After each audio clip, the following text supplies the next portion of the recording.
Behind the Academy Award-winning classic Patton lies a battlefield of secrets. What you thought was just a war epic turns out to be filled with shocking behind-the-scenes revelations. The battlefield was here. Fact 1. We're going to cut out their living guts and use them to grease the treads of our tanks. The famous opening speech was almost cut. The film begins with George C. Scott standing before a massive American flag. This monologue is one of cinema's most iconic openings, but studio executives wanted to remove it. They feared the profanity and harsh tone would alienate audiences. Director Franklin J. Schaffner refused to compromise. Francis Ford Coppola defended the scene as essential. The speech was taken from Patton's real words. Scott memorized the full text with military precision. He waited until the last moment to perform in costume. The raw energy made the scene unforgettable. Critics later admitted it set the perfect tone. It introduced Patton as larger than life. It also revealed his ruthless edge. The scene shocked audiences but hooked them instantly. It became one of the most quoted monologues in film history. The studio's fear was proven wrong. The opening remains one of cinema's boldest risks. Patton lied to no one about who he was. All my life, I've wanted to lead a lot of men in a desperate battle. Fact 2. The men call them Purple Heart boxes. One hot piece of shrapnel and the gasoline explodes.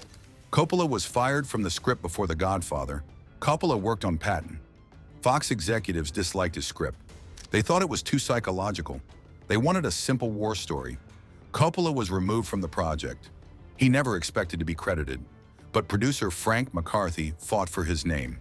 Coppola's draft gave the film its unique depth. It explored Patton's ego and contradictions. Later, the screenplay won an Academy Award. Ironically, Coppola wasn't even present. He was already moving on to other films. The studio once called his work unfilmable.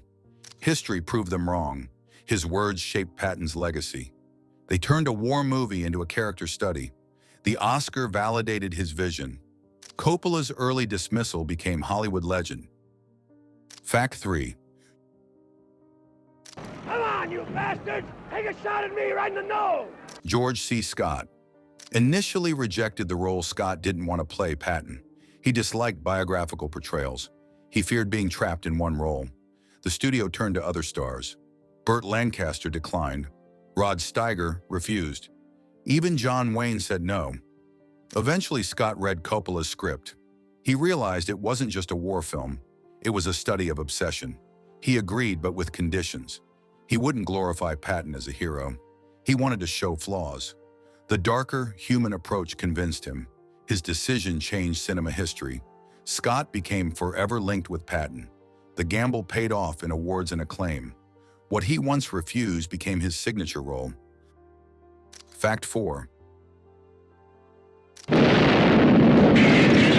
were discussing air supremacy, Sir Arthur. George C. Scott refused his Oscar. Scott won Best Actor in 1971. Oh my God. The winner is George C. Scott. It was Hollywood's highest honor, but he refused to accept it. He called the Oscars a meat parade. He hated competition among actors. The Academy still awarded him. He returned the statue. It was a shocking move. Scott was the first to refuse an Oscar. His decision made headlines worldwide. It angered some in Hollywood, but it matched his rebellious image. The rejection became part of his legend. Scott wanted art, not trophies. His Patton remains iconic regardless. The Oscar he refused is remembered just as much. It symbolized his independence. No other actor made a stand quite like it. Fact 5. Patton's family objected to the film. Patton's relatives were not pleased. They thought the film misrepresented him. They said it showed him as reckless. They wanted more focus on his brilliance. They objected to the temper tantrums. They hated the slap incident. They felt it tarnished his honor. Producer Frank McCarthy defended the script. He said the contradictions defined Patton. The film wasn't meant as praise, it was meant as truth. The family disagreed strongly. They tried to influence the production, but the studio refused to change direction. The movie shaped public opinion forever. Most people now know Patton through Scott's performance. The family's criticism never stopped, but history sided with the film. Fact 6. They're curious about your pearl-handled revolvers. They're ivory. Only a pimp from a cheap New Orleans whorehouse carry a pearl-handled pistol. The film was shot in Spain. Most of the movie was filmed in Spain. The landscape stood in for many countries. Spain offered cheaper labor. It also had available military hardware. Franco's regime provided soldiers as extras. The Spanish army supplied tanks and planes. This saved millions in costs, but it meant working under censorship. The crew had to avoid politics. Filming still went smoothly. The results looked authentic. Audiences believed it was Europe. Many never realized it was Spain. The choice was practical, not artistic, but it gave the film epic scale. Spain became an invisible star. Without it, Patton wouldn't look the same. The gamble on location paid off. Fact 7. Authentic tanks were hard to find. World War II tanks were scarce in 1970. The production needed dozens of them. They turned to the Spanish Army. Spain offered M48 Patton tanks. They were post-war machines. The crew repainted them. They passed for German Panzers. Historians noticed the inaccuracy, but audiences didn't care. The spectacle mattered more. The tanks made the battles massive. They gave realism despite inaccuracy. The Spanish cooperation saved the film. It was one of cinema's largest tank displays. Without Spain, it couldn't be filmed. The tanks were characters in their own right. Even flawed, they worked perfectly on screen. They gave the film unmatched power. Fact 8. Flying for Eisenhower anymore, you're working for me. Fine, okay. Karl Malden's role was guided by Bradley. Karl Malden played General Omar Bradley. Bradley was still alive. He served as advisor on the film. Malden studied him closely. He copied his speech and mannerisms. Bradley wanted accuracy and respect. He ensured he wasn't shown as weak. He corrected details in the script. Malden found it intimidating, but it gave authenticity. The portrayal was praised. Bradley's presence shaped the production. It wasn't only Patton's story, it was about leadership. Malden said Bradley's guidance helped. It added weight to his role. His performance balanced Scott's intensity. It grounded the film in reality. Fact 9. George C. Scott's makeup was transformative. Scott didn't look like Patton naturally. The team used prosthetics. They reshaped his jaw. They copied Patton's square features. Scott wore tailored uniforms. He carried ivory-handled pistols. Photographs guided every detail. The resemblance shocked veterans. They said it felt like Patton returned. The illusion convinced everyone. The transformation helped his acting. It made the role believable.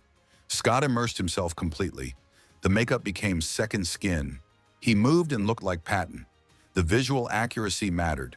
It helped cement his legendary performance. Even Patton's family admitted the likeness. Fact 10. I don't know, but if I could find the Nazi sumbitches that are flying those things, I'd give them each a medal. The real Patton was even stranger. The film shows Patton as intense, but reality was even wilder. He believed in reincarnation.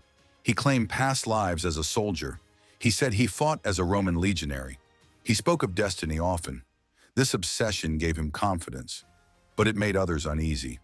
The army worried about his stability. Even allies doubted his mind. The film hints at this belief, but it never showed the full extent. Patton's obsession with history was deep. It shaped his decisions. He thought fate guided him. It made him fearless. It also made him dangerous. The real Patton outdid the movie version. Fact 11. Just a goddamn coward.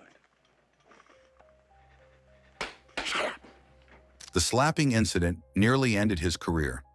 The film shows Patton slapping a soldier. In reality, it happened twice in Sicily. Both soldiers suffered from battle fatigue. Patton accused them of cowardice. He struck them in front of others. The press exposed the scandal. America was outraged. Some demanded his removal from command. Eisenhower reprimanded him, but kept him in place. The army couldn't afford to lose him. The film simplifies it to one soldier. Even that shocked audiences in 1970. It showed Patton's cruelty as well as his drive. Producer Frank McCarthy insisted it be included. It became one of the movie's defining moments. The scene nearly mirrored Patton's downfall. It cemented his image as both brilliant and brutal. The controversy followed him until his death. Fact 12. George C. Scott scared the crew. Scott stayed in character between takes. He barked orders like a real general. Extras stood at attention instinctively. Some forgot it was just acting. His voice shook the set. Director Schaffner encouraged the intensity. It made the scenes authentic, but it created tension behind the camera. Crew members avoided him during filming. They said he felt possessed by Patton. The blurring of actor and role was unsettling. Scott's method left others drained, but it elevated the performance. The realism came at a cost. Many felt they were serving Patton himself. This fear gave Scott an edge. It made his performance unforgettable. The crew never forgot the experience. Fact 13. The producer was a Pentagon insider. Frank McCarthy wasn't just a producer. He served as Assistant Secretary of War. He had deep Pentagon connections. He spent years pursuing a Patton film. His background gave him credibility. He accessed authentic military records. He secured real uniforms and vehicles. He guided the film toward accuracy.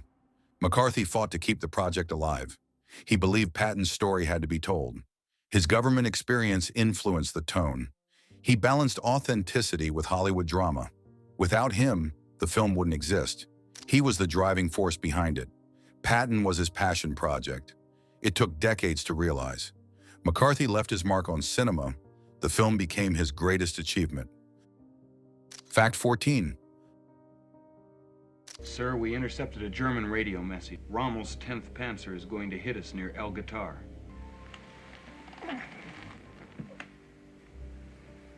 Rommel, huh? The film was a surprise hit. Expectations were low before release. Many thought war films were outdated, but audiences flocked to see it. It grossed over $60 million in the US. That was massive for 1970. It ranked among the year's top films. The success stunned Hollywood. It revived interest in World War II stories. It made Patton a cultural icon. Scott's portrayal fascinated the public. The movie's mix of psychology and action worked. Word of mouth spread quickly. The studio had underestimated its appeal. It became both a blockbuster and a prestige film. It sparked debates in newspapers and homes. Viewers saw Patton as both hero and madman. The success reshaped war cinema. It proved audiences wanted complexity. Fact 15. The winner is Patton, Frank McCarthy. Patton swept the Academy Awards. The 1971 Oscars were dominated by Patton. It won Best Picture, it won Best Director, it won Best Actor, it won Best Screenplay. It also won for editing, sound, and art direction. 7 Oscars in total. It shocked Hollywood with its sweep. Few films achieved that honor. Coppola's once-dismissed script was celebrated. Scott's refusal of his Oscar made history. The sweep secured the film's legacy. It became one of cinema's most honored war films. The Academy recognized its balance of spectacle and psychology. Its technical achievements were praised too. It set a new bar for war epics. The film became an instant classic. Awards solidified its place in history. It remains among the greats of its era. Fact 16. The military used the film for training. The U.S. Army adopted the movie. It became an officer training tool. They studied Patton's leadership style. They praised his brilliance. They warned about his flaws. The film showed both sides. It became a lesson in command. Ego and genius walked hand in hand. Some criticized its use in the military. They feared it glorified aggression, but others saw it as realistic. The Army valued its honesty. Hollywood rarely influenced training directly. This was a rare case. It blurred the line between art and education. Young officers studied a movie general. The lessons came from cinema. Patton's story became doctrine. It showed how film shaped reality. Fact 17. The Soviets tried to block it. The Cold War magnified the film's impact. The Soviet Union condemned it. They saw it as propaganda.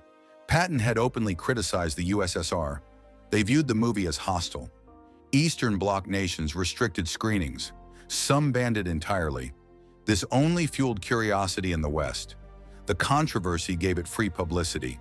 Western Europe embraced it. It became a cultural flashpoint.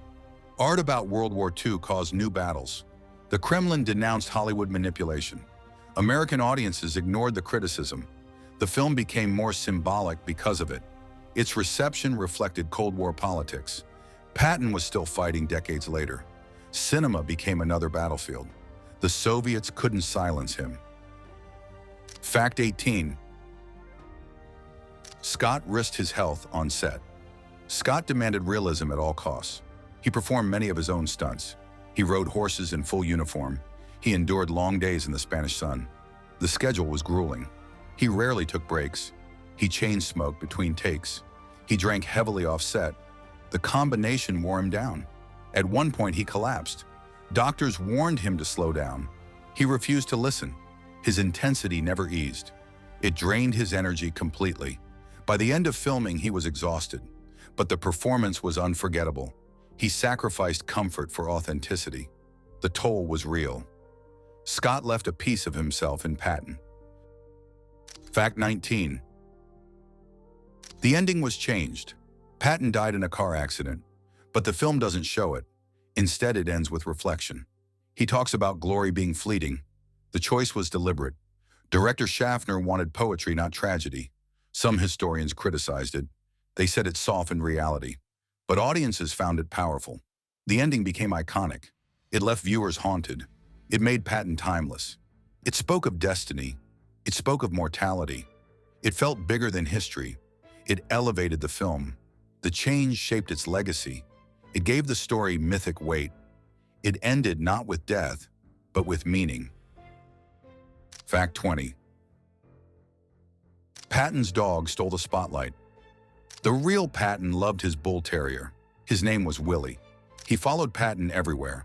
Producers included him in the movie. The dog appears in key scenes. He shows Patton's softer side. It gave audiences a rare glimpse of warmth. George C. Scott bonded with Willie. Their chemistry was natural. It made the performance richer. The dog symbolized loyalty. It contrasted with Patton's harshness.